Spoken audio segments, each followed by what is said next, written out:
Let's begin with a word of prayer. Dear Father in heaven, we thank you for this morning, for the opportunity again to study and to look at the book of Ezekiel. We need your spirit.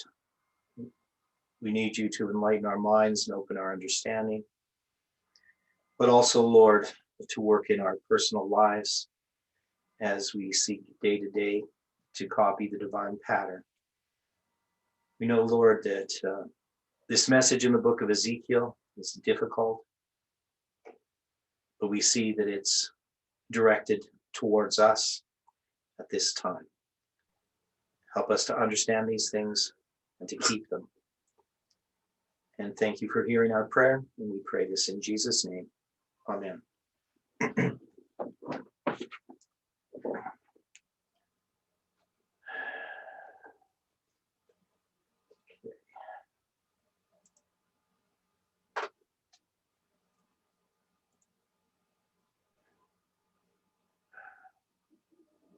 So we had basically finished Ezekiel 47, 1 to 12. There's a couple of things, a couple of loose ends we need to address in that section of Ezekiel. And good morning, everyone. Welcome to the study. And we had, I think one of the last things we looked at dealt with the 153 fish from John. Was dealing with John. Is John chapter 21?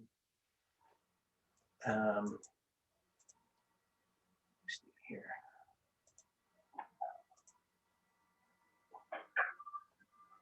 Yeah. So we had discussed this quite a bit. Dealing with Simon Peter. So there was a bunch of things there that we had addressed. And the significance of the 153 fish, the main thing that I got out of that was we put that 1,533 days from January 14th, 2017 to March 27th, 2021. And we had seen that they were divided. So this is something that we understood with this June 27th date. And then with the June 27th date, we had some other structures, but those aren't important. The main points have to do with, and maybe I didn't even draw the picture of it properly. Sorry. Sorry. Yeah, that's okay.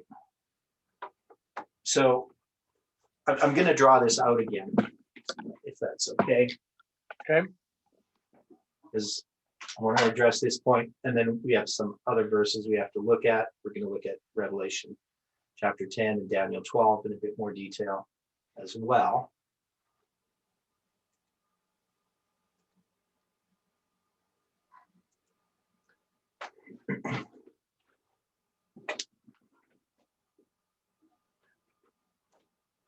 Okay. So I do have here already, this is at Glen Park Hall, the January 14th, 2017 date. So this is where Jeff presents Raphi and Penium, and specifically Pendium and the pandemic. And then it's 1,533 days to March 27th, 2021. Now, this is also 1260 to June 27th and 273 days, so we can divide it in this way.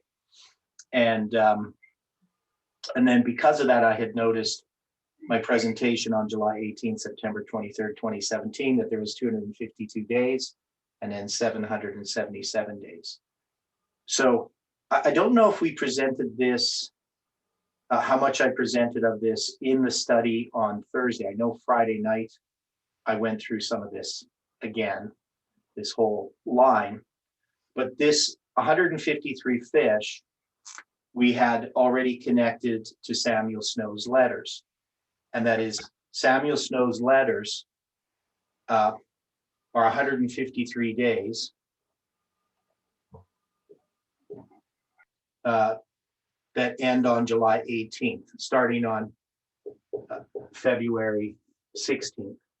So this 153 days is then followed by 3 days, which bring us to July 21st, which is midnight. So I take these 1,533 days and these 53 days and 3 days as the same symbol. Now, one of the things we know about Millerite history is Samuel Snow's letters exist as a transition from the first angel's message to the second angel's message. And we know the 1,533 days go to October 22, 1844, beginning on August 11th, 1840. So this is 1,533 days. That is a wonderful manifestation of the power of God. Ellen White refers to the period from 1840 to 1844. And we would just naturally then say that this would have to be from the empowerment of the first angel's message to 1844. If we were going to give it an exact date, October 22nd, 1844. And this is, she's also comparing it to the Exodus, that both of these are this wonderful manifestation of the power of God. And the Exodus occurs in 1533 BC. Now, I have made the argument that this movement, that the July 18th date parallels 1844. So our July 18th, 2020 is paralleled by July 18th, 1844, in that we are Samuel Snow, we're the priests, we're Ezekiel, and we are developing a light or a message that's going to then be given to the Levites. Now when we initially marked our lines, we put November 9th as midnight and July 18th later as Panium as a symbol of the priests. It was the line of the priests, but we were looking for future dates which would be midnight and the midnight cry. So this is midnight and the midnight cry, Raphi and Panium. And we had this idea that we just stagger them each waymark, which really doesn't work and doesn't make sense. It isn't consistent with Millerite history. In Millerite history, there isn't all of these staggered lines of priests, Levites, and Nethinims. So I've personally abandoned that quite a while ago, knowing that there was a problem with it. One is I didn't have the Nethinim. And then after July 18th, I came to recognize that if you looked at Millerite history, the best way to explain our experience was to compare it with Samuel Snow's letters. But Samuel Snow also still does stand at some future dates, which would be midnight and then the midnight cry, August 15th. So if I put August 15th here. So you've got these two dates, which are midnight and the midnight cry. And so these are obviously still to us future. But now we have to address these 3 days. Now, the 3 days can be understood in a number of different ways. And we're gonna see this as I'm going to look at Revelation 10 and Daniel chapter 12, because of the connection that we see to the waters there. So we're going to kind of tie up these loose ends from Ezekiel 47 before we get into the division of the land. And so 3 days is a symbol of the prediction before midnight. Now we had this prediction, and so this is the prediction 3 days before midnight is the way that I understood it. But now we've passed July 18th, and we understand that July 18th is not the date that we should have expected the attack on Nashville. Now, Adilio has placed a couple of papers in the WhatsApp group where he's arguing that this was actually planned as a false flag event that was removed, which I don't accept that idea, and that it was a conditional prophecy. My view is that this date is correct as far as the structure, but we were wrong in understanding that Nashville was to occur on that date. That is, we can't predict the date for future events, but what we do have is the measuring of time that allows us, after an event has occurred, to understand its significance, but not before.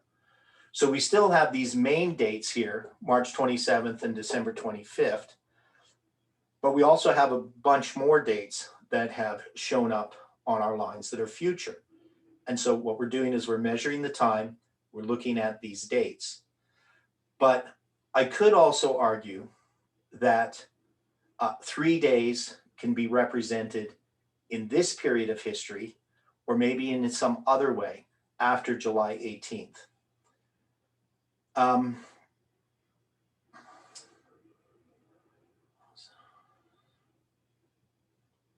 me think here. So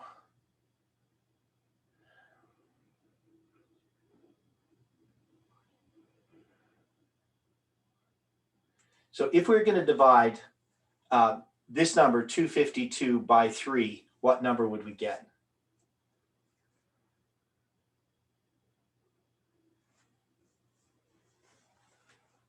Anybody know? You're saying the 1533 divided by 253? No, I'm just saying 84. 252 divided by 3. 84? Yeah. So divided by 3, it equals 84. So 84 times 3 is 252. Now, we can also divide 84. What is the significance of the number 84? Does anybody know? Because it's a symbol.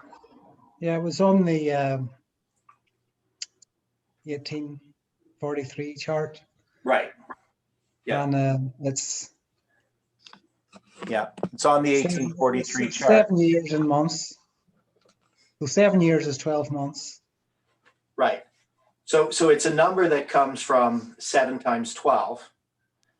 And so the 7 years times 12 months is 84 months in the 2520.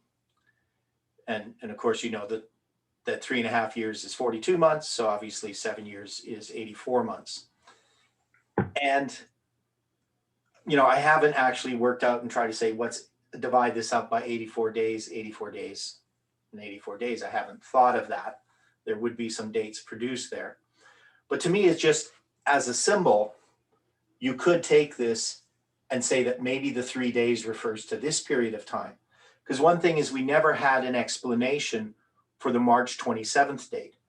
But notice, Jeff had marked this as a wonderful manifestation of the power of God, taking this 1533. Now, Stephen, do you know why he came up with this? Did somebody tell him of this 1533? You or Dilio? Or I had the impression that he discovered this himself, but I don't know if you remember. The one from January the 14th. Yeah. I don't know who recognized that. I don't know. Yeah, I'm not sure who recognized it. But anyway, the thing about it is we had July 18th, but here we had this future date that we just kind of ignored. I mean, we had it there as a symbol, and we have all these different lines that come to it. It's also a product of 63 weeks from November 9th to March 27th, 2021, which Jeff had as part of the Midnight Chiasm. And it was produced by the 3 dates, September 7th, November 9th, and January 11th, in the end of that chiasm, with those 126 days divided by November 9th as the center.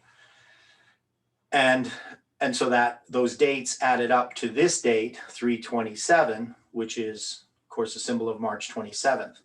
So it has multiple witnesses for it. And yet when we were focusing on July 18th as the date for the event, because it had the symbol of the 26th day of the 4th month and other reasons. But since November 9th hadn't occurred the way that we expected, it didn't really make sense to say that July 18th should occur the way that we expected. And I'm not even saying that we could then just move this all over to March 27th. What I am saying is that there is this wonderful manifestation of the power of God, and we never even got to the end of it, and we gave up on it. So to me, that's, something that we should consider looking at. And that's what we've been doing, is we've been looking at these dates in the future, knowing that we can't predict events on those dates, but that after those dates pass, we may be able to understand light that comes from those dates. I've also made the argument that we're moving from internal to external events as we move through these lines. And of course, we have the December 25th, 2021 date, which they wanted me to remove, saying that, we can't put any dates in the future. But it just seems to me that you have to keep these dates here, even if you don't know what's going to happen or whether even anything will happen on those dates. We have to accept these symbols for what they are. Now, when it comes to then this 3 days, we know that it's symbolizing an event that's going to happen, which we will call midnight. Wherever that shows up on this line, it's hard to say, right? So we will know after it has occurred. But I'm saying that, this could be the 3 days themselves. And this could be midnight and the midnight cry. Whatever that would mean as far as events, I don't know on the line of the Levites. But since the midnight is about a message to the Levites, it would make sense that it starts on March 27th and continues for 273 days and then arrives at the midnight cry. So if I was still before July 18th and still saying that I could predict events, to me, I would just mark this as midnight and the midnight cry and say that we were mistaken in marking these two events, because this is Samuel Snow's letters prefiguring something that's going to happen in the future. Maybe that's one way to look at it. But I'm not making that claim. I'm just saying that there are some things that we have to consider. So that was one of the things that came from these fishes. The 153 fishes I had already related back to Samuel Snow's letters back in 2017. Now, does anybody else remember how people had applied the 153 from John chapter 21 in this movement? What application people were making with that?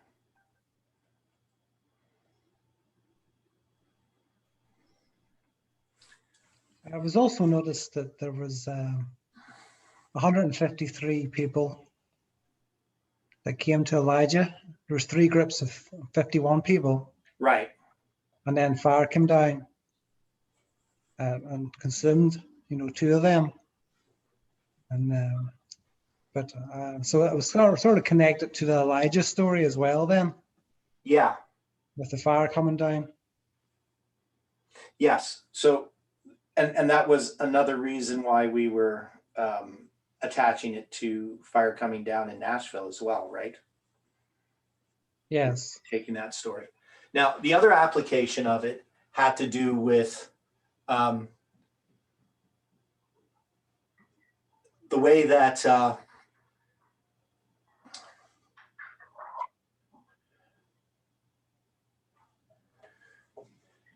Miller counted the 6,000 years.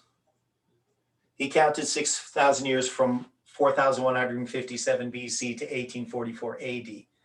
And really what he had done is he had added 153 years onto Ussher's date of 4004 BC.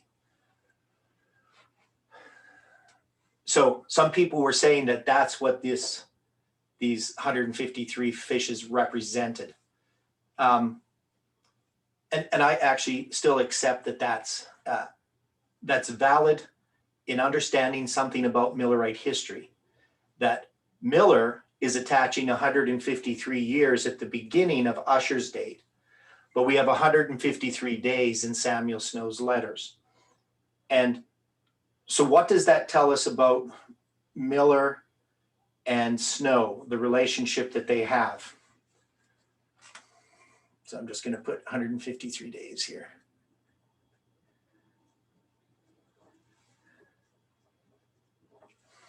sort of like the end from the beginning. Right. And we know that Miller's message is first. He's the one who sets the date for the 2300 days to end in 1843. And ultimately, at the last day of 1843, his prediction fails. But Samuel Snow has picked it up in developing this prediction for the 2300 days to end in the fall of 1844. So I take that these two things are connected.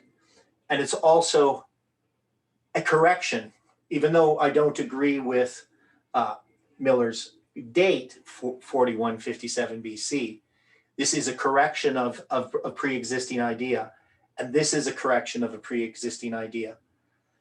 Now, I've used the symbol to mean prophesy again, and in that just that the fishers, Peter is now, after the disappointment, he has to give a message again, and Samuel Snow's message is after Miller's failed prediction that they have to prophesy again.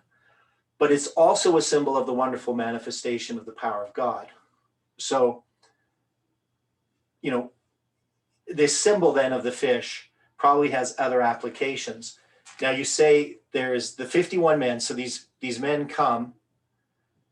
And so it's 51 plus 51 plus 51, which equals 153.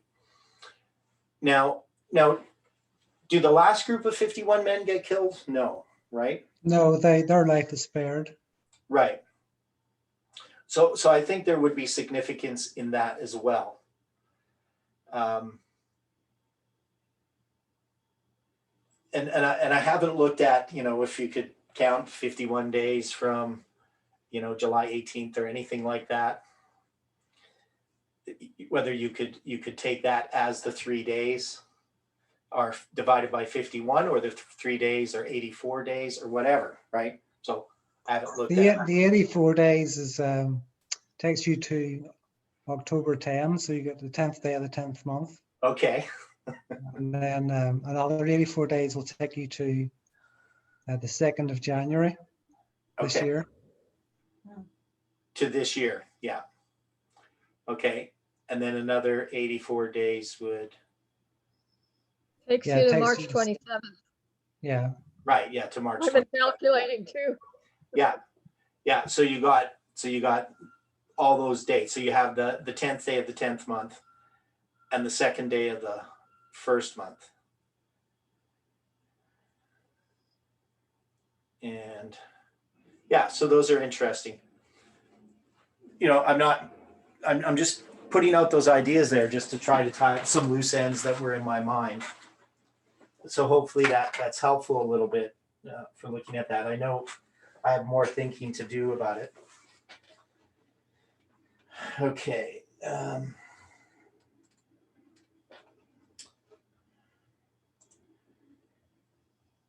So I wanted to look at a little further at Revelation chapter 10.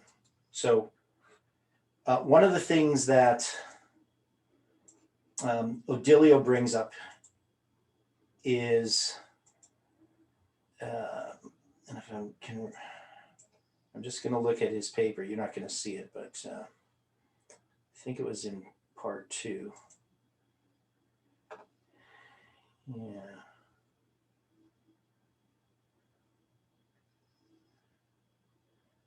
I don't know how many people looked at his thoughts on July 18, 2020, part 1 and part 2 that he put on WhatsApp.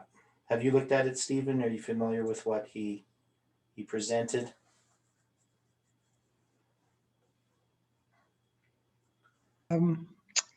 I've just very briefly, I think I heard some of it before. Yeah, But, you I didn't. heard some of it, yeah. Yeah, so I haven't got around to looking at it in more detail. Yeah, so one of the things he addresses here is, that Revelation 18, the second angel. And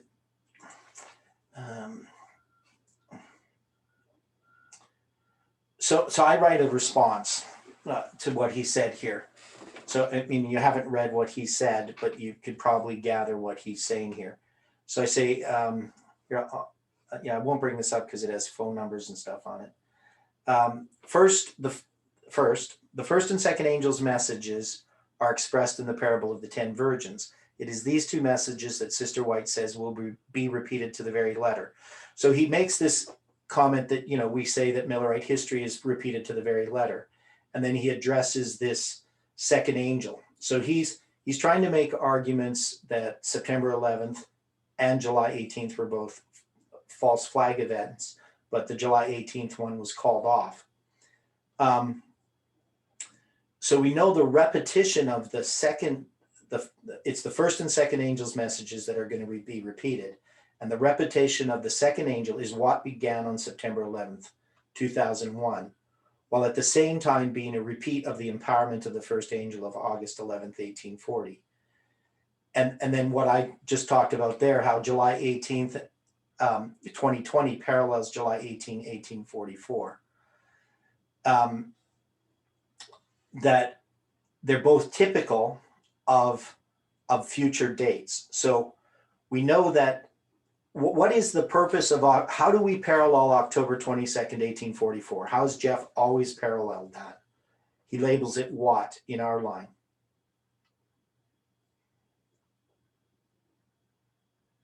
First day of the first month's 9/11.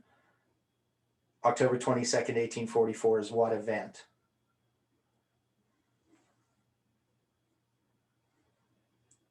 The Sunday law.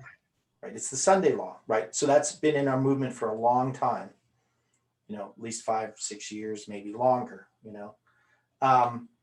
Now, of course, we know in our July 18th, 2020, we didn't have a Sunday law. So we weren't actually even expecting a Sunday law on that date, right? So we weren't looking at July 18th as being October 22nd, 1844. Yet we experienced a disappointment that parallels October 22nd, 1844. And that is the experience of a disappointment. And it's not that we did the first disappointment and that that we experienced that. We experienced a parallel to October 22nd, 1844, because July 18th is a symbol of October 22nd, 1844, with the 10th day of the 7th month being the 187th day of the year, and July 18 as a symbol of the 187, right? So it symbolizes October 22nd. So we experienced Samuel Snow's prediction, even though he's not making a prediction for July 18th, we're still experiencing his prediction because he is, his letters typify what's going to happen. Now, so that's kind of what I summed up here. And I thought there was something about Revelation 10 here, but it might have been in something else. So let's look at Revelation chapter 10. Now we know that Revelation chapter 10 is what history is described in Revelation 10. Well, it's the Millerite history, 1840, 1844. Right, it's Millerite history, and it's not just 1844 because it addresses which angel. It's the empowerment of the first angel. Okay, yeah. So I was watching some of Jeff's old videos. So there were some things that he emphasized. One was the mighty angel coming down. So when did the mighty angel come down in our history? 9/11. And when did the mighty angel come down in Millerite history? August 11th, 1840. Right, August 11th, 1840. So in our history, that's Revelation 18. Correct? That's how we look at it. Revelation 18 is 9/11. It starts with 9/11, but it deals with that history. Yes. So in looking at this history, we're going to see that in Revelation 10, another mighty angel came down from heaven. Revelation 10, verse 1. So it's marking what date in Millerite history? August 11th, Right. 1840. Right. So this period that begins this 1533 days begins here, right? Now, it is interesting, just going back, because we would look at this as representing the whole history from 1798 to 1844 as well, correct? We don't just start Revelation 10 at August 11th, 1840. People understanding what I'm asking? Yeah, because it mentions the seven thunders. Right. So the seven thunders represents that whole history. But if you're going to look at this point where this angel comes down, this angel is seen as coming down on August 11th, 1840, but he's representing a history that starts before that. Does that make sense to people? Is that possible, what I'm talking about here? Is that how we understand it? Well, he's empowering the first angel, and the first angel arrived in 1798. Right. Now, a lot of Adventists would have a hard time with having the first angel arrive. I mean, they don't really talk about the angel arriving and being formalized and empowered, but they wouldn't think of the first angel's messages beginning in 1798. And why wouldn't they? Why would they if we tried to describe the three angels' messages at that time, why would they sort of balk at that? Yeah, because William Miller was basically a deist at that their time. Right. He wasn't going to begin to understand the message until 1816. Right. So they look at it when the message starts being proclaimed, that's when the message would arrive, right? But we apply that to the formalization of the message. That when the message is formalized, it's going to be presented. So why do we mark 1798 as the arrival of the first angel?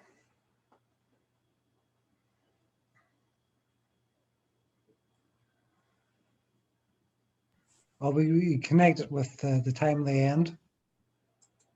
Okay. Yeah. So we do. So we connect it with the time of the end. And Then there'll be an increase of knowledge. right. So there's an increase of knowledge that has to happen. So we've recognized that there's this reform line that has a period of darkness, a time of the end, an increase of light, formalization of the message, all these different things that happen. The response of the enemies, the laying of the foundation, not exactly in that order. But all those things happen, and we could look at other histories and show that that occurs. And we know that there needs to be a prophet raised up. So, if you look at the time of the end, dealing with the Exodus, where is the time of the end? Well, the birth of Aaron or the birth of Moses. Yeah, so the birth of Aaron, and you said, or the birth of Moses, we would mark it the fourth generation, right? And so the fourth generation would be the birth of Aaron, right? Because at the end of the fourth generation, you have the time of the end. And why would why would we need? Because there's a number of things. This is a whole study that a lot of us aren't really too familiar with because we haven't done it for a long time. And I don't think we've actually really looked at it since we've had the waymark of midnight and the midnight cry. I think it was before that. And then I tried looking at it and trying to decide, how do you do that? But I did present it at Lambert Church back in, I think it was, would have been May 21st or something like that, in 2016. I did a thing on the four generations. I believe that was the date I did it.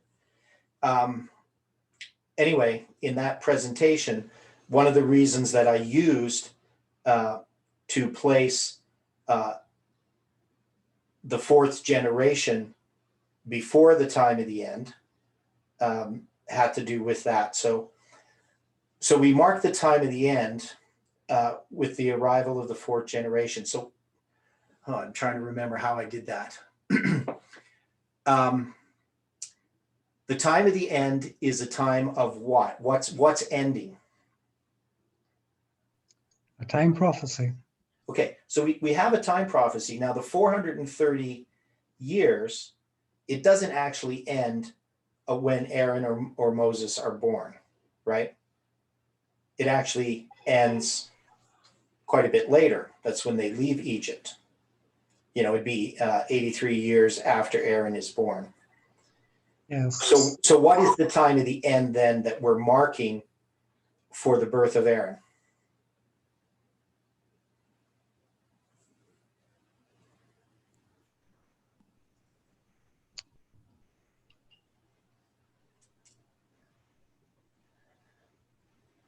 It's the fourth generation where the time of the end will occur.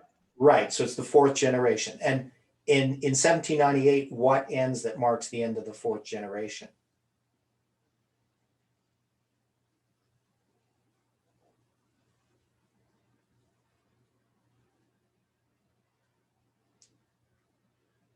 It's the fourth generation would be represented by what?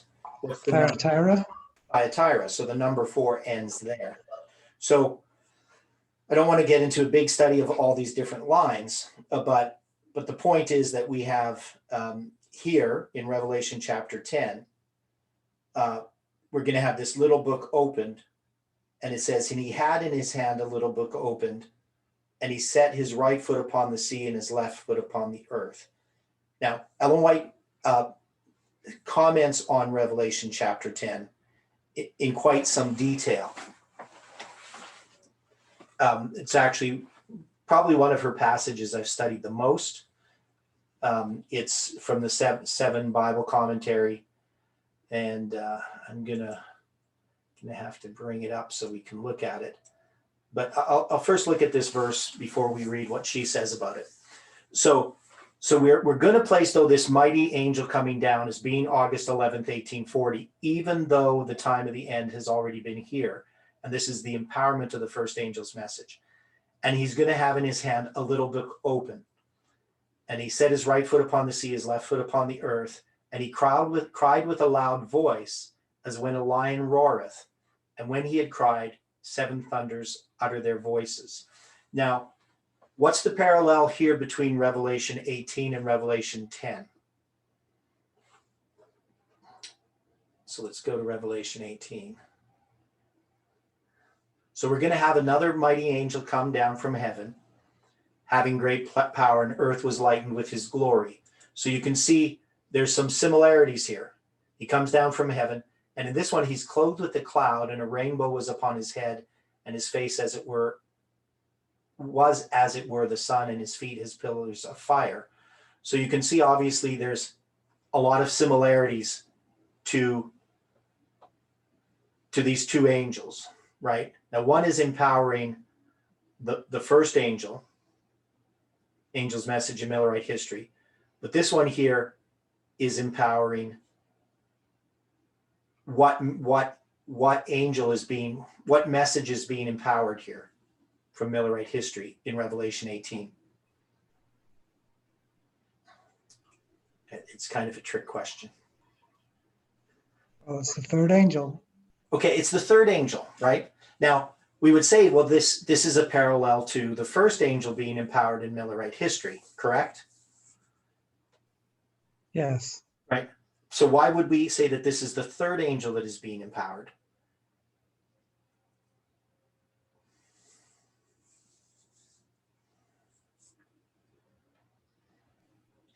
Well, the first angel already has been empowered. Right, the first angel has been empowered. Now this angel is also, we call it the arrival of the second angel, because this is actually, it serves two purposes. Revelation 18 verse 1, and I'd actually argue it serves three purposes. So it's going to empower the first angel in our history, right? But its ultimate purpose is the empowerment of the third angel. And it's also the arrival of the second angel in our history. but that arrival of the empowerment of the first angel in our history and the arrival of the second angel in our history are necessary in order for the third angel to be empowered, right? That's how we've understood our history. It's a repeat of the first and second angel's messages. Now, it doesn't end up empowering the third angel at 9/11. What does it have to do in order to empower the third angel? So it arrives here, coming to empower the third angel. But what's going to happen, according to Ellen White, when the Revelation of 18, the angel of Revelation 18 arrives in our history? It joins the third angel, and what's it going to do?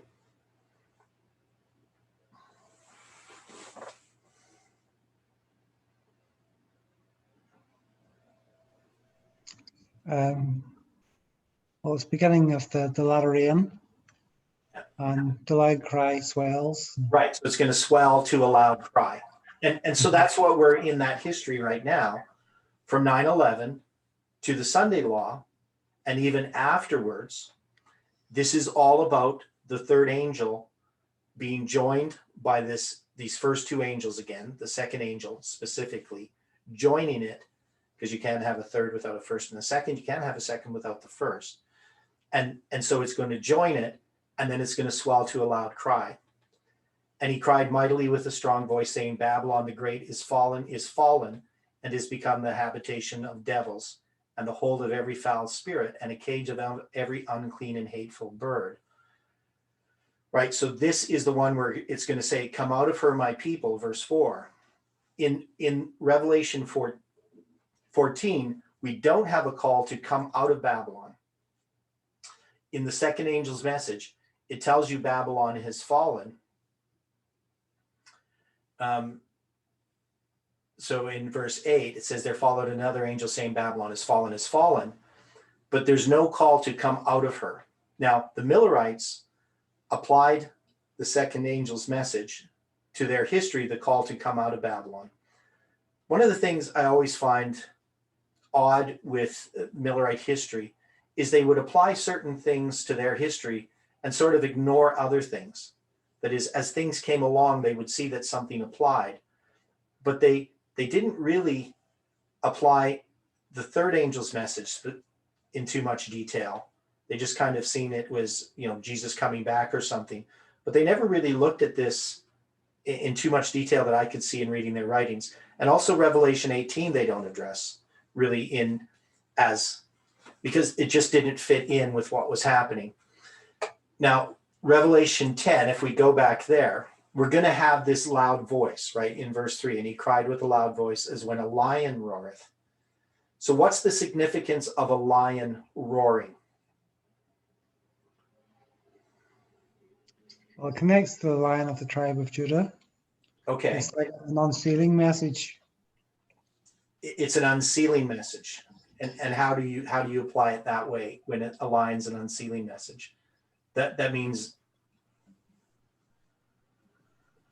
that the Lion of the tribe of Judah is giving us this message, unsealing it? Yeah, progressively. A lion roaring, loud voice, you can connect with the loud cry as well. Yeah. Now, of course, we're looking at this as Millerite history, but we still see in Millerite history there is a loud cry. It's a loud voice, as when a lion roareth. But when this happens, and when he had cried, 7 thunders utter their voices. So what are these 7 thunders?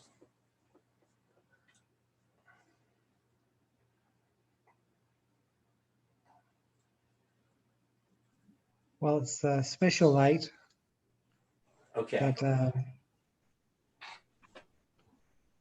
connected with like a delineation events. Right. Yeah. That transpires under the first and second angel's messages. Okay. So we're going to read that statement in Spirit of Prophecy where she says that this is this delineation of events, that is events that occur on a line that happen under the first and second angel's messages. So it's the history of the first and second angel's messages, which is Millerite history. And but these are going to be sealed up. So it says, when the seven thunders uttered their voices, I was about to write, and I heard a voice from heaven saying to me, unto me, seal up those things which the seven thunders uttered, and write them not. Now I wrote a paper on this, which I demonstrate from the spirit of prophecy and from Millerite history and from our history, that our history is an unsealing of the seven thunders. That is, the seven thunders weren't unsealed in the following Adventist history after 1844. That is, Millerite history wasn't understood until our time. And so that history was not understood by the Millerites themselves, nor was it understood fully by the Adventists. And it's only in our history that we come to understand the significance of these events. So we've seen that there's seven thunders. And I would, now what was done before is we would look at seven events in Millerite history and say that those are the thunders, and that those thunders are then hidden or something, and then they're going to be unsealed. But when you read it carefully, that's not really what it's saying in the spirit of prophecy. Now, there's now when it talks in verse 7, but in the days of the voice of the seventh angel, when he shall begin to sound. When does the seventh angel begin to sound? What is this angel being talked about in Revelation 10:7?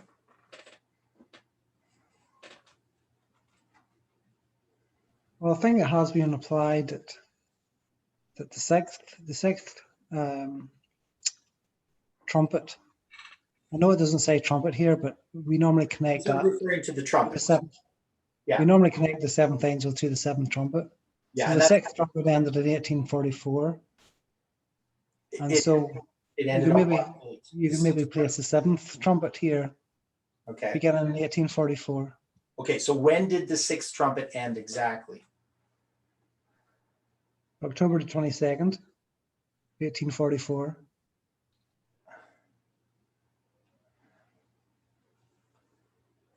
Okay.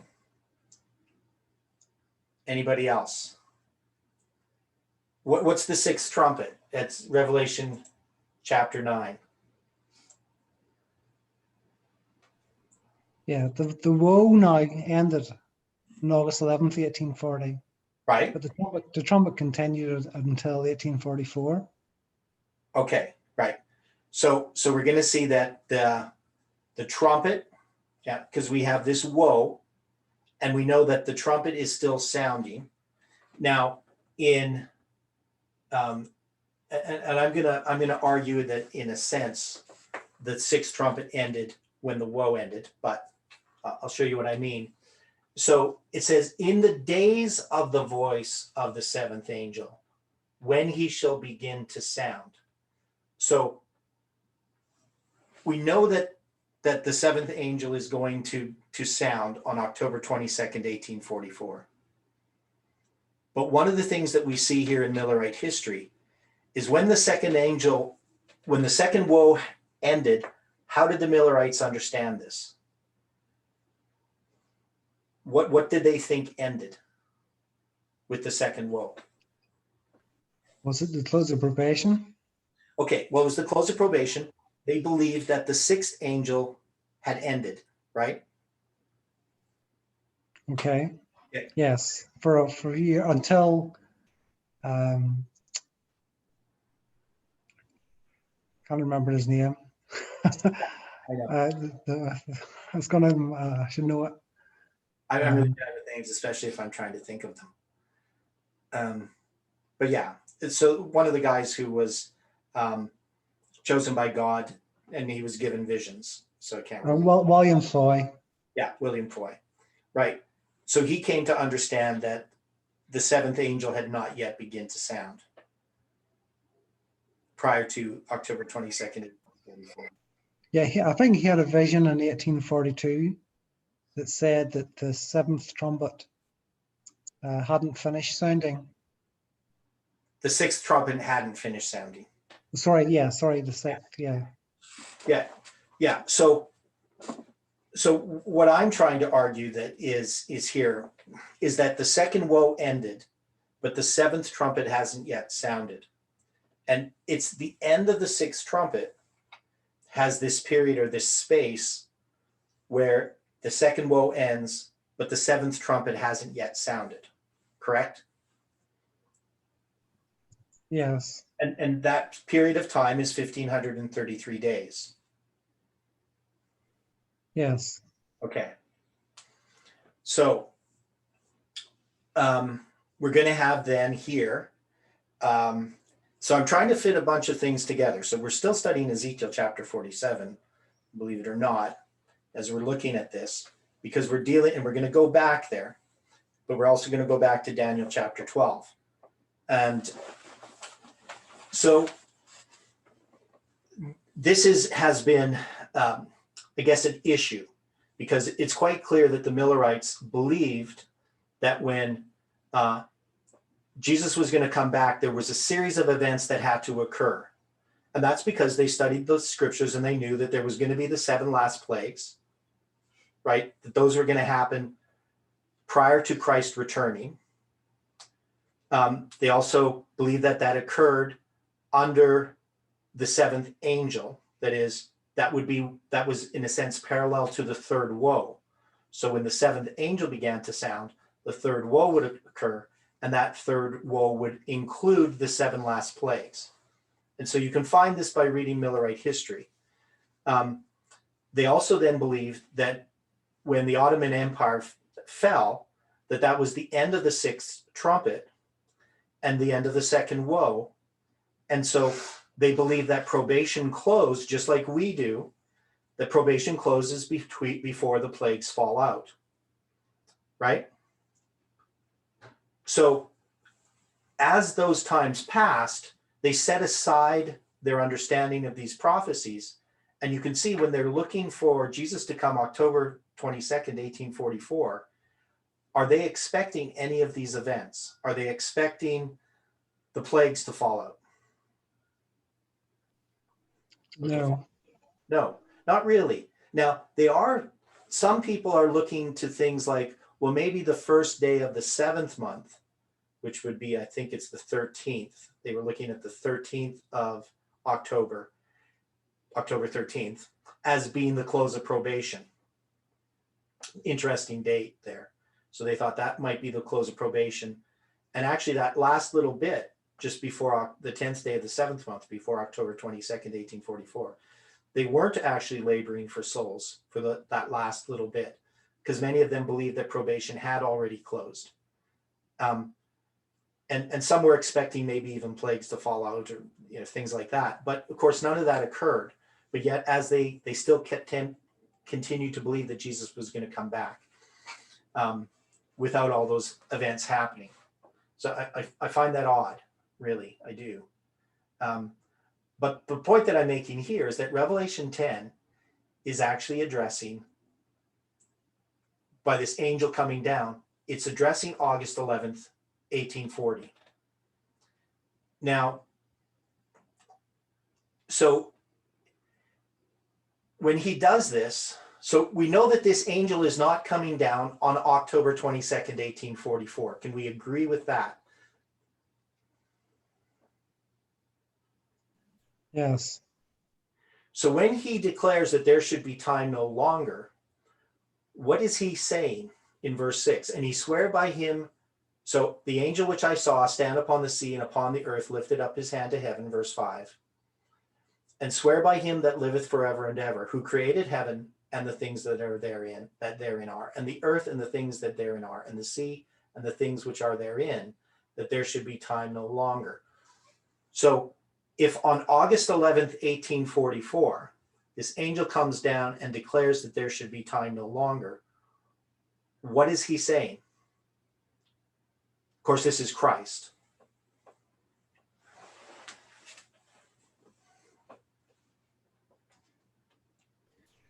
Well, it's very much a reference to the 4th commandment. Okay, it's a reference to the 4th commandment. We know that. And, it's sort of, is it not like pointing forward that there is going to be a time, that there should be time no longer In the future. when these prophecies are fulfilled. Right. You know, the 2,300 days and so forth. Mhm. So now we are going to look at Ellen White's statement, and we're already at 8:30. So let's go to Daniel chapter 12. So Daniel chapter 12 is going to give us a similar scene. Now, in Daniel chapter 12, it's also going to ask a question about how long shall it be till the end of these wonders, and you're going to have a declaration made as well. So a lot of this stuff we know, we're very familiar with this passage, Daniel chapter 12. And in verse 7, and I heard a man clothed in linen, which was upon the waters of the river, when he had held up his right hand and his left hand unto heaven, and swear by him that liveth forever and ever, that it shall be for a time, times, and a half. And when he shall have accomplished to scatter the power of the holy people, all these things shall be finished. So this time, times, and a half is referring to the first period of 1260 years that ends in 538, right? Because this is how Miller understood this, though he had a little bit different understanding of how he took part of it and put it after 1798. But and then he says in verse 8, and I heard, but I understood not. Then said I, O my Lord, what shall be the end of these things? Now, and just to remind us here that we're going to see this angel, but thou, it's when I looked, I behold, there stood other two, one on this side of the bank of the river, and the other on that side of the bank of the river. And one said to the man clothed in linen, which was upon the waters of the river, how long shall be the end of these wonders? Right?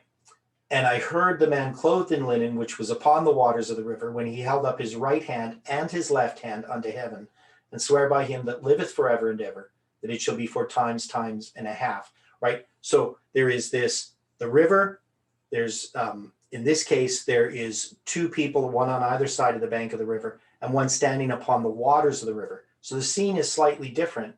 In Revelation 10, Christ has 1 foot on the land and 1 foot on the sea, right? So he has one on the waters and one on the land. So there are some differences there. Now, question. Yeah, okay. Is he standing on the waters or is he standing above the waters? Okay, so which was upon the waters of the river. And I'm just going to look at, I'm pretty sure I know what word it is, but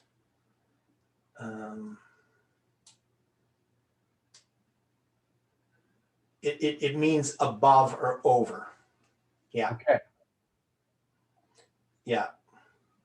And actually the word before that, because there's two words that are translated as upon. The other one means from above the waters. So yeah, so he's not standing on the water per se. I mean, maybe he is, but the thing is, he's above the waters of the river. He's not in the waters. He's not Right. standing in the water. I mean, I've heard a lot of people applying this, that Christ, walked on the water when he was on the earth. So here he is again on the water, but the alternate reading had always given it as being above the waters. Yeah, and that's because that's what the word means.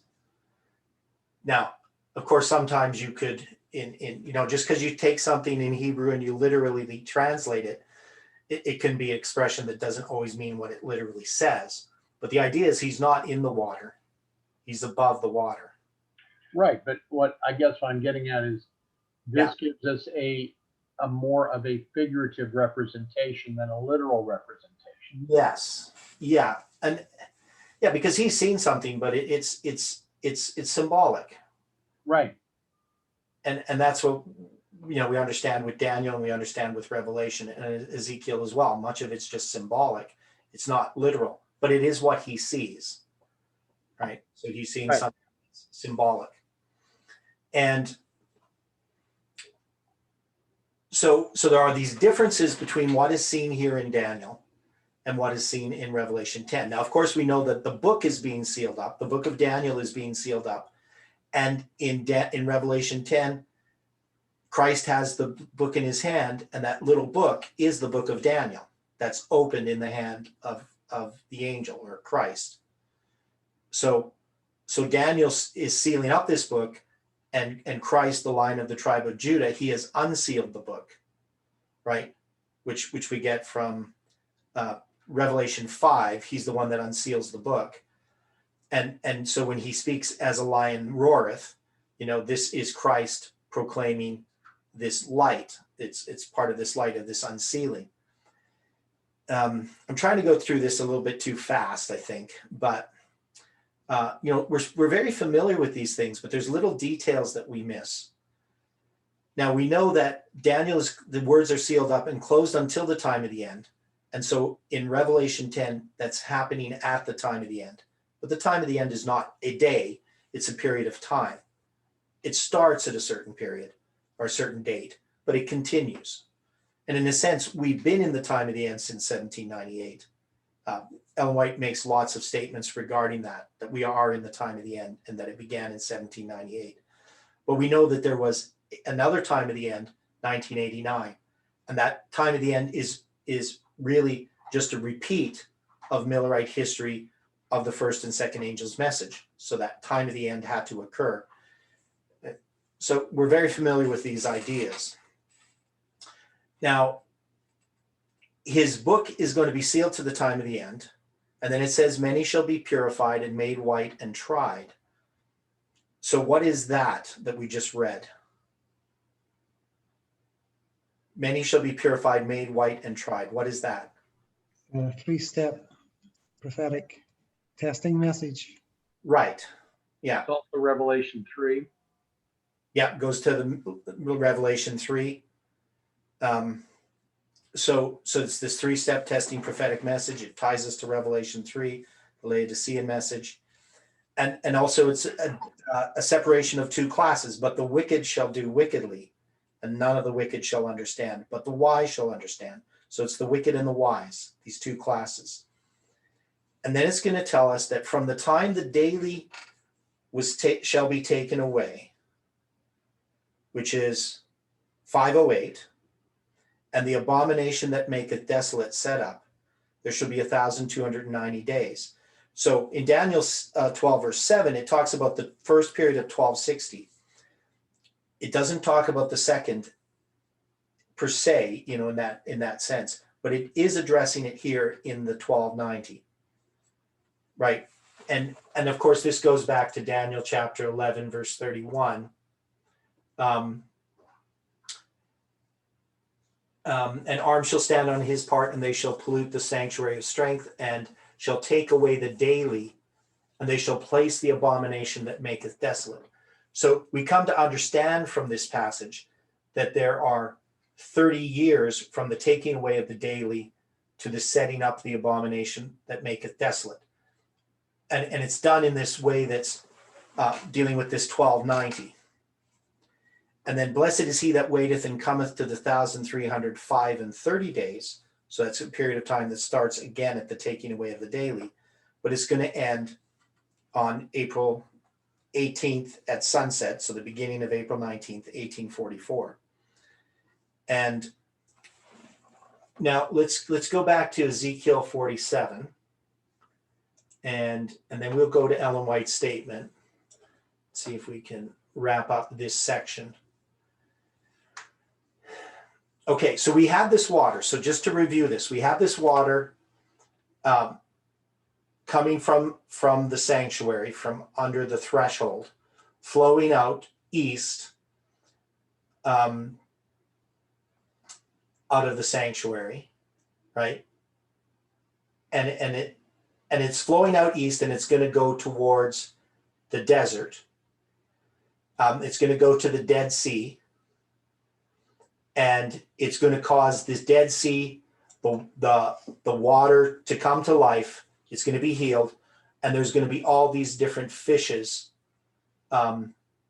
swimming in this sea, right? So if we go to verse 9. So Ezekiel 47:9, and it shall come to pass that every thing that liveth, which moveth, whithersoever the rivers shall come, shall live, and there shall be a great multitude of fish, because these waters shall come thither, for they shall be healed, and everything shall live whither the river cometh. So we know that there's these trees on each side of the bank of the river, and that it's flowing down to the desert, to the Dead Sea area. Now, how do we know that this is the same river that's being talked about? Or is it the same river? Or is it just another river? Or is it symbolically the same, even if it's described differently, that we see in Daniel chapter 12 and Revelation 10? So we've seen these waters of the river, and we're just saying they're symbolically the same, right? But this one, of course, doesn't actually exist, right? The one in Ezekiel 47, it's a symbolic river. It doesn't exist. And Daniel, which river is he in Daniel chapter 12? It's the Ezekiel. Yeah, it's the Hiddekel, which is which river? It's the Tigris. The Tigris River, right? And then what about Revelation 10? Does it tell us?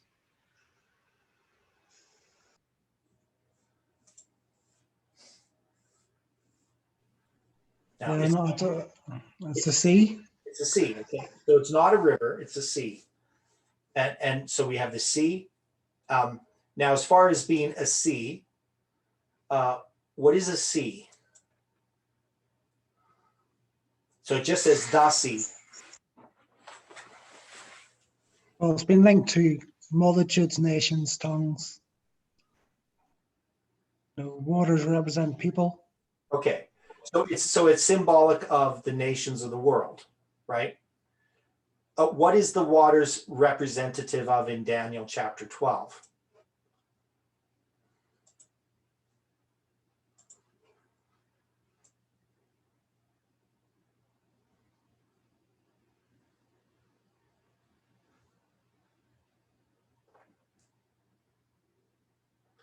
And how do we know it's Hiddekel? I'm just trying to find this here. It's Daniel 10. Yes, in Daniel 10, we find that it's Hiddekel.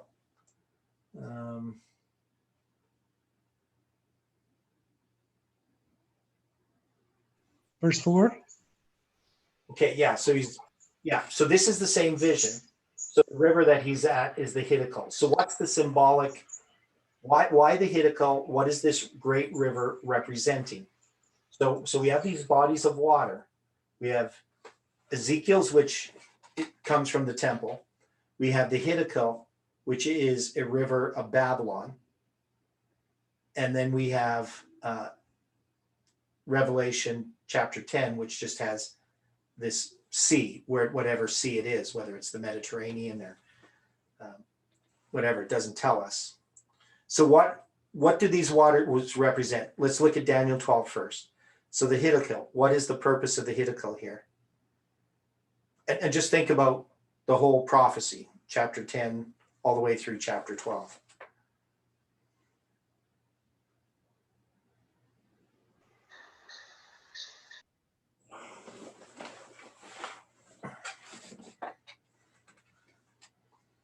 Has anybody thought about this before?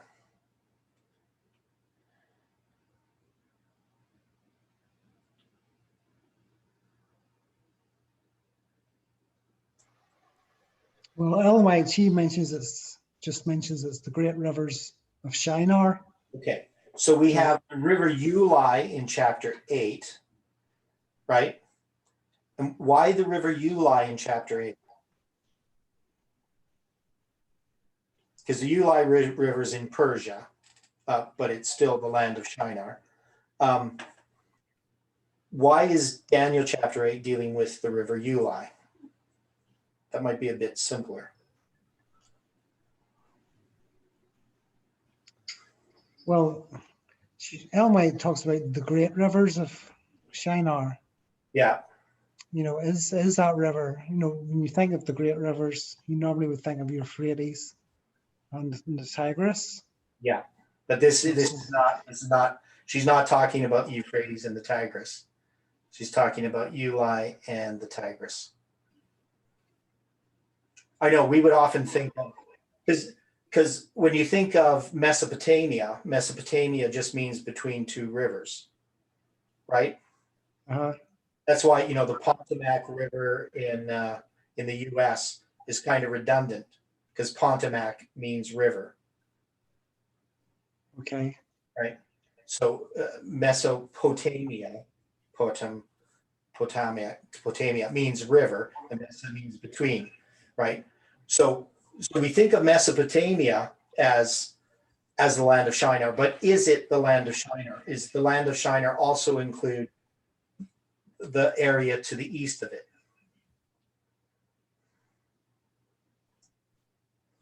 It's kind of vague area. We don't know for sure the exact boundaries, but Yeah, and when suppose Ellen yeah. White makes that statement, she's actually quoting someone else. So she's actually quoting word for word another author. I can't think of his name. But that whole passage there, that whole paragraph, is actually just her quoting someone. And so I tried to figure out what rivers he was referring to. But definitely Ellen White, and I would think that based upon his understanding of the authors that she's quoting, he would have considered it the Uli and not the Euphrates. Okay, so I'd have to find that reference for you, but that's my gathering of what he's talking about. So the land of Shinar is actually not just Mesopotamia, it's the area to the east of that. So it's even further east initially. But, you know, it's referenced in the book of Genesis, you know, dealing with the Tower of Babel and everything.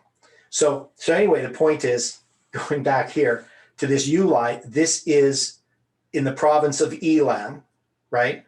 So obviously this Uli River is not the Euphrates. And the province of Elam, he was by the river Uli. This they have another name for it now. I can't remember what it's called.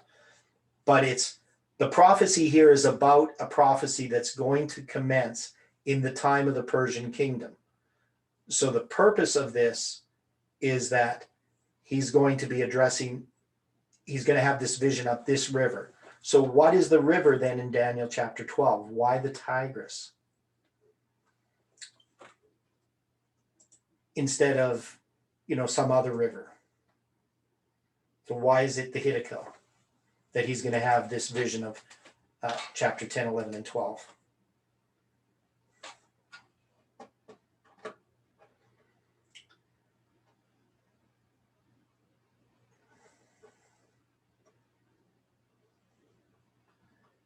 Okay, is in chapter 8, the river there is representing what? What is it representing?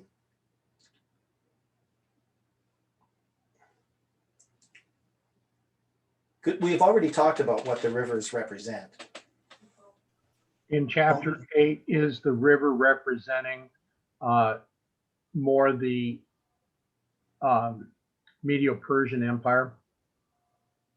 Okay, so it represents the Medo-Persian Empire, but it's a message. It's a message. Could we say that? Because even when you take Ellen White's statements, she's really talking about the message. She's not that concerned about the waters themselves, but the message. And why do we have waters representing a message? We talked about this last time because we took Ezekiel 47 as the river representing a message, because it does a certain work. What does it do in Ezekiel 47? It's bringing life. It's bringing life, right? And it's also creating two classes of worshipers, right? Because there's going to be an area that it's not going to be able to heal, that's going to be given to salt, right? So that would be the wicked. But the focus is upon the fact that this water, this message, comes from the threshold under the sanctuary, and it's going to go out to the east, and it's going to heal. It's going to cause trees to grow on its banks, and then it's going to go to the Dead Sea, and it's going to heal the Dead Sea, so that fish can swim in it. And so, and the fish are what? What are the fish? Men. Okay, they're men. And how do we know they're men? The 153. Yeah, the 153. So they're symbols of a message given to people. So they partly are a message, because the 153 is a message, but it's a wonderful manifestation of the power of God. And it's about the redemption of people, being fishers of men. The fish that are caught are the ones that are saved. So when, Peter casts his net into the waters and he gets 153 fish, Jesus is telling him that he's going to be fishers of men again, right? Because that was his original call. And he's going to have to now do this other work. He tried to go back to his old work. Now he's going to have this other work. I know we're not saying it all that well, but this is all about the giving of the gospel. That's what this message is about. And this waters. So we did all this measuring of the temple, right? The altar. And this represents this movement, or the message that this movement is giving. And now, so what would the water specifically represent in the context of that? Notice it starts as a trickle, basically, from under the threshold of the altar, but it's going to grow into this great river, and it's going to heal the Dead Sea, which is a pretty difficult thing to do. So we said it's a message. What is it more than that? What's that? Like the loud cry that it begins, swells. Okay, so like this the loud cry, and that's acceptable. Could it also be the people who joined the message to give this message that's going to heal the world and have this very great multitude of fish that are going to be able to live in this message? Yes. Okay. So we can see, in a sense, it does represent people, but it's people who are part of a message, and that message comes to heal others. And the ones that it heals, the ones that it brings into it, are the ones that come to life, are represented here as these fish. Now, this next verse, and it shall come to pass that the fishers shall stand upon it from Engedi even unto Eneglaim. They shall be a place to spread forth nets. Their fish shall be according to their kinds, as the fish of the great sea, many. So we know that this is about fishing, or which in the illustration that Jesus uses with the disciples who are fishermen, with Peter specifically in John 21, is that this is about the gospel. This is the gospel net.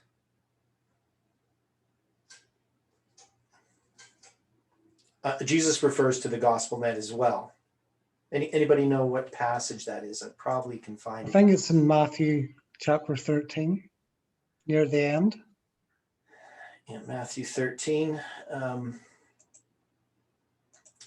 So Matthew 13.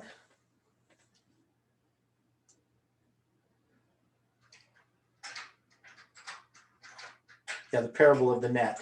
And again, the kingdom of heaven is like unto a net that was cast into the sea and gathered of every kind, which when it was full, they drew to shore and sat down and gathered the good into vessels, but cast the bad away. So shall it be in the end of the world. The angels shall come forth and sever the wicked from among the just, and shall cast them in the furnace of fire. There shall be wailing and gnashing of teeth. The point that I have here is that there's always the separation of these two classes that occurs. But the focus in Ezekiel 47, as in John 21, is those that will be saved. That's the main focus in those passages. Any other thoughts regarding these points?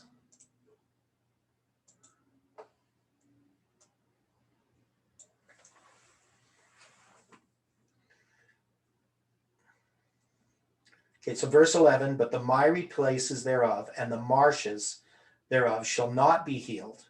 They shall be given to salt. So this would refer to those that can't be saved, those that reject salvation. Right, so again, you can see the two classes here. And verse 12, and by the river upon the bank thereof, on this side and on that side shall grow all trees for meat, whose leaf shall not fade, neither shall the fruit thereof be consumed. It shall bring forth new fruit according to his months, because their waters that issued out of the sanctuary, and the fruit thereof shall be for meat, and the leaf thereof for medicine. And any thoughts on this verse? Now we know this, we can refer to Revelation 22 here.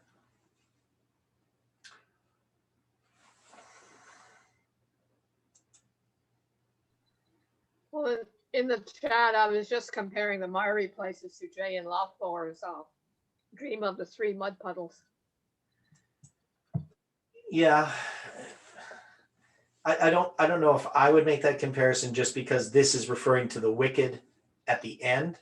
But I mean, maybe you could say that the mud puddles are things we have to go through that have to do with the wicked. I don't know that, because it refers to errors that have to be corrected. Correct? Exactly. Yeah. I was looking more that the miry places are in a way similar to the miry clay that's part of the figure of Daniel Two. too, right? But the alternate reading for 47:12 gives some real interesting alternatives, because the Hebrew portion, instead of saying shall grow, would say to shall come up. Yeah. And by the river upon the bank thereof, on this side and on that side, shall come up all trees for me, whose leaf shall not fade, neither shall the fruit thereof be consumed. It shall bring forth principal fruit instead of new fruit, Mm-hmm. according to his months. Yeah. Because Yeah. Keep going. because their waters they issued out of the sanctuary, and the fruit thereof shall be for meat, and the leaf thereof for bruises and sores, instead of for medicine. Yeah. Okay.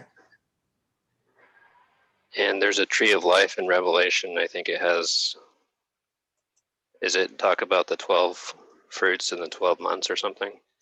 Yeah. This is Revelation 22, I think. Yeah. So it's like 144 fruits, I guess. I'm just trying to think. I hate looking at the Greek numbers there. Yeah, so in 22, and in the midst of the street of it, on either side of the river, there was the tree of life, which bare 12 manner of fruits, and yielded her fruit every month. And the leaves of the tree were for the healing of the nations. Yeah, so that's, again, 12 times 12 is 144.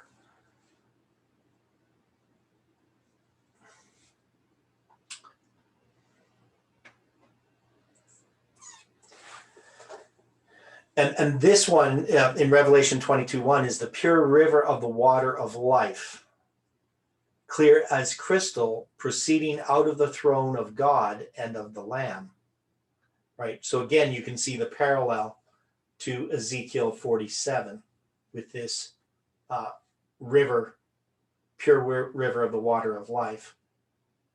And there shall be no more curse. Right. So again, this is the healing that occurs. So, my position, and I think we can see this quite clearly, that this is about a message that is given. So there's a message that's given to the world, which we know ultimately is going to be the loud cry, and the loud cry is the message of the third angel, right? It's the third angel's message. Correct? That's the message that's going to be given at the end of the world. Any thoughts on that?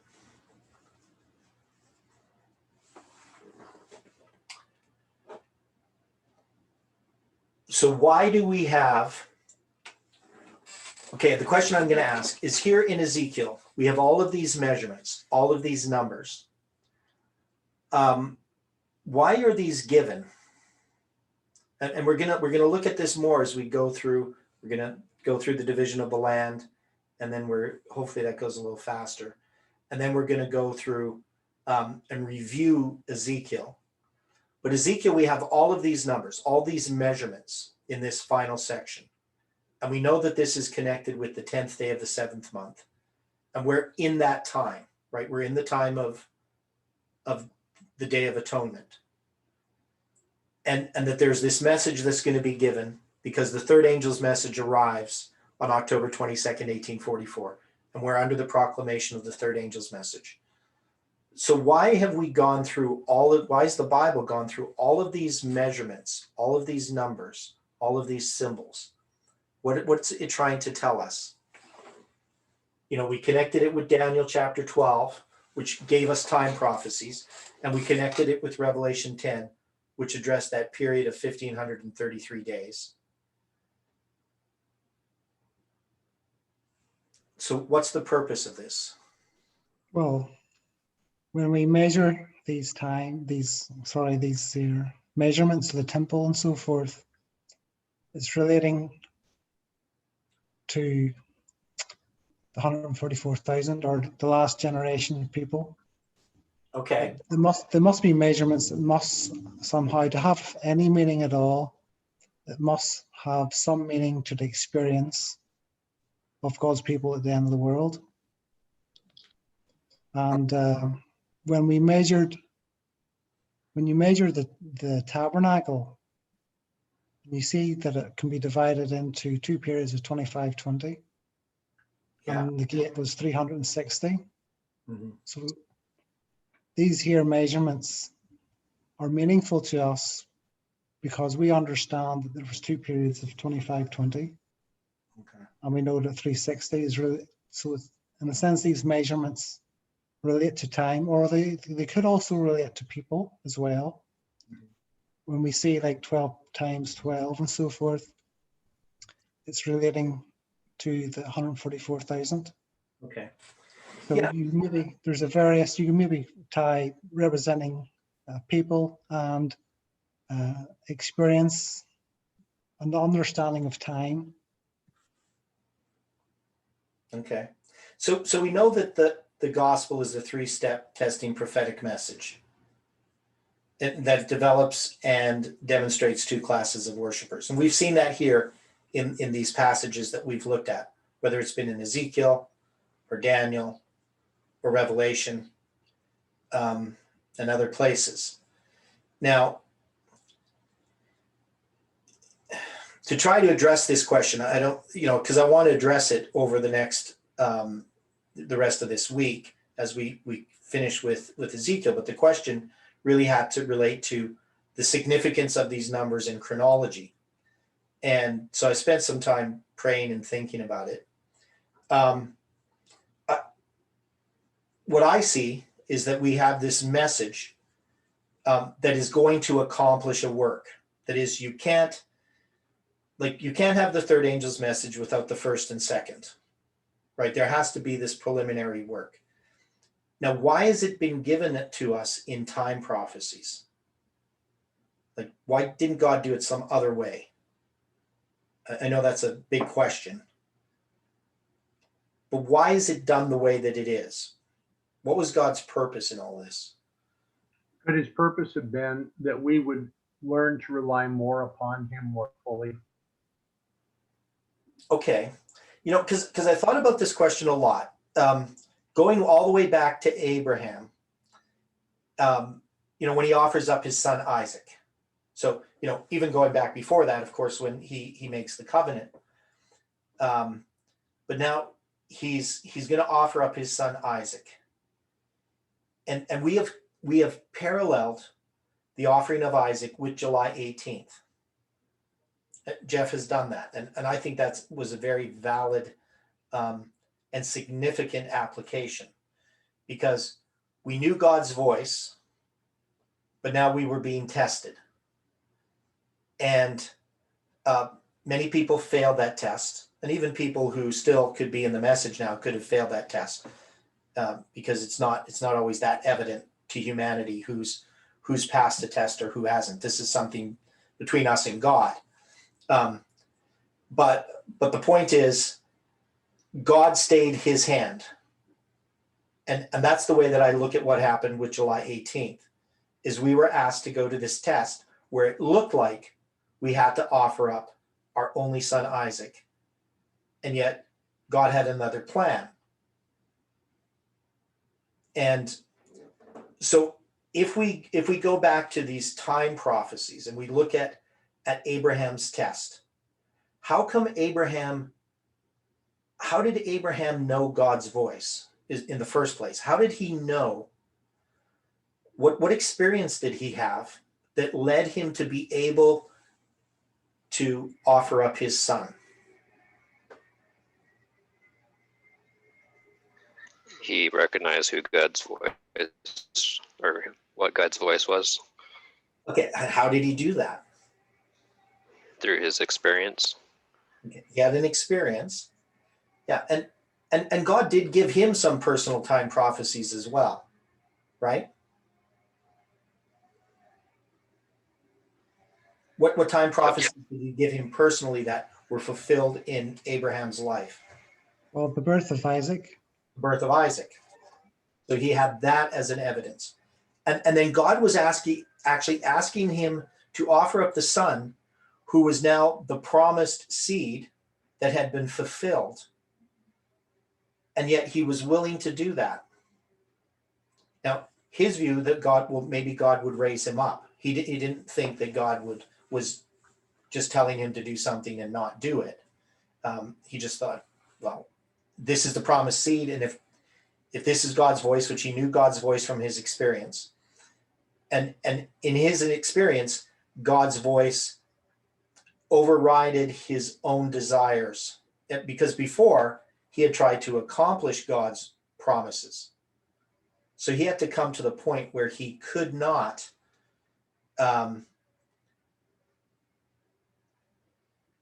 he would not depend upon his own feelings, his own impressions.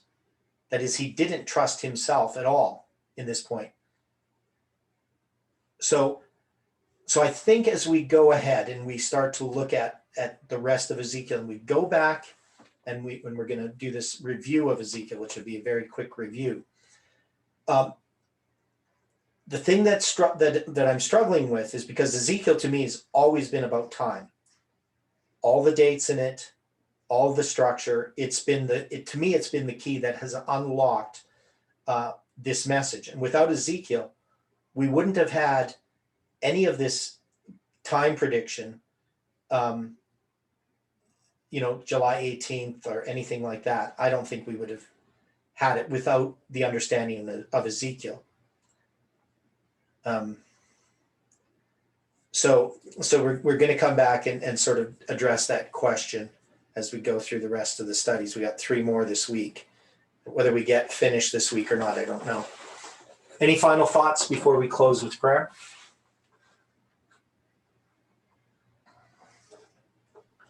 Not yet. Okay, well, let's pray. Dear Father in heaven, we are very, very thankful for the promises in your word, for these illustrations in Revelation, in Daniel, in Ezekiel, and in other places, Lord, that direct us to this gospel, these promises in your word that transform us.